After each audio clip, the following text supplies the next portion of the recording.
आप देख रहे हैं विचार आप तक। यूपी सरकार शत्रु संपत्ति नियम के तहत परवेज मुशर्रफ की 13 बीघा जमीन बेच रही है, जिसकी नीलामी की प्रक्रिया 5 सितंबर तक चलेगी।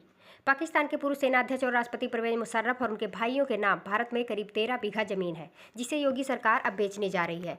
आपको बता दें कि यह जमीन यूपी के बागपत जिले के कोताना में है। यहाँ पहले एक हवेली हुआ करती थी, जो कि अब बिल्कुल खंडार में बदल गई है। राष्ट्रपति द्रौपदी मुर्मू ने रविवार को भारत के सर्वोच्च न्यायालय की 75वीं वर्षगांठ के उपलक्ष्य में नए ध्वज और लोगों का अनावरण किया।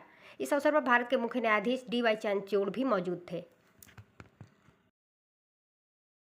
प्रधानमंत्री नरेंद्र मोदी ने रविवार को पेरिस पैरालंपिक में पदक जीतने वाले पैरा खिलाड़ियों से फोन पर बात की और उनके प्रयासों को सराहा।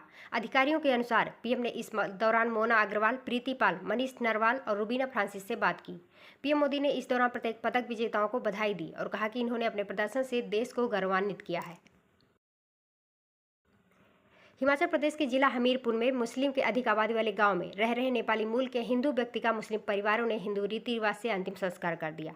बता दें कि पिछले 5 दशक से मुस्लिम की अधिक आबादी वाले गांव में रह रहे नेपाली मूल के हिंदू व्यक्ति का मुस्लिम परिवारों ने हिंदू रीति रिवाज से अंतिम संस्कार कर दिया। बता दें कि 50 सालों से वन गाँव में मजदूरी करके पेट पालने वाले अशोक बहादुर का 60 साल की आयु में टांडा हॉस्पिटल में निधन हो गया।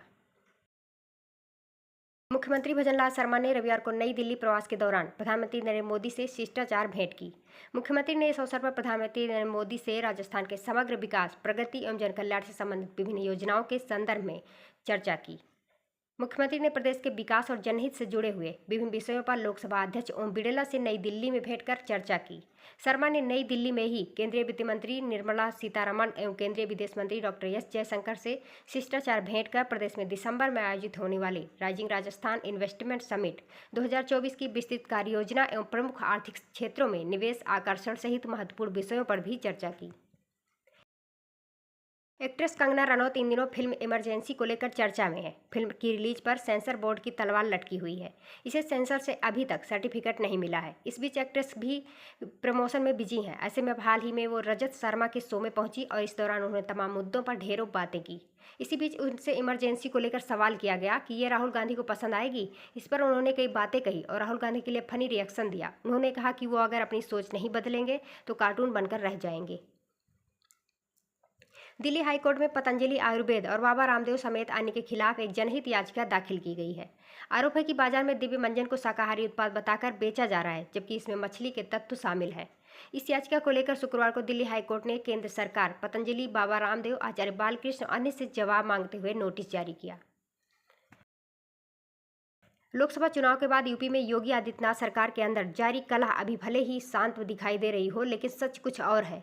बताया जा रहा है कि यूपी में आम चुनाव के नतीजों से नाखुश बीजेपी आलाकमान एक्शन के लिए सही मौके की तलाश में है। वही पिछले दिनों बगावत का झंडा बुलंद करने वाले केशव प्रसाद मौर्य भी अंदर खाने नई रणनीति बनाने में जुटे हुए हैं। सियासी गलियारों में हो रही चर्चाओं की माने तो केशव यूपी बीजेपी संगठन के साथ ही पार्टी शीर्ष नेतृत्व को भी साधने में जुटे हुए हैं।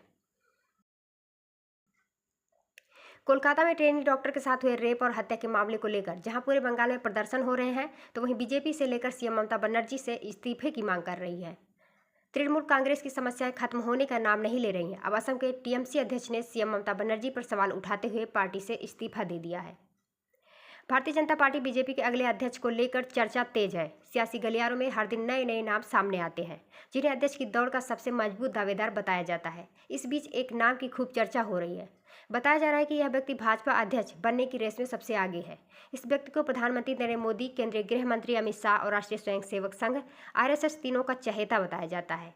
इस नेता का नाम है देवेंद्र फडणवीस। ये फिलहाल महाराष्ट्र की एकनाथ शिंदे सरकार में डिप्टी CM है। देवेंद्र इससे पहले महाराष्ट्र के CM और महाराष्ट्र भाजपा अध्यक्ष भी रह चुके हैं। ऐसी ही ताज़ा तरीन खबरों के लिए आप हमारे साथ बने रहिए विचार आप तक न्यूज में।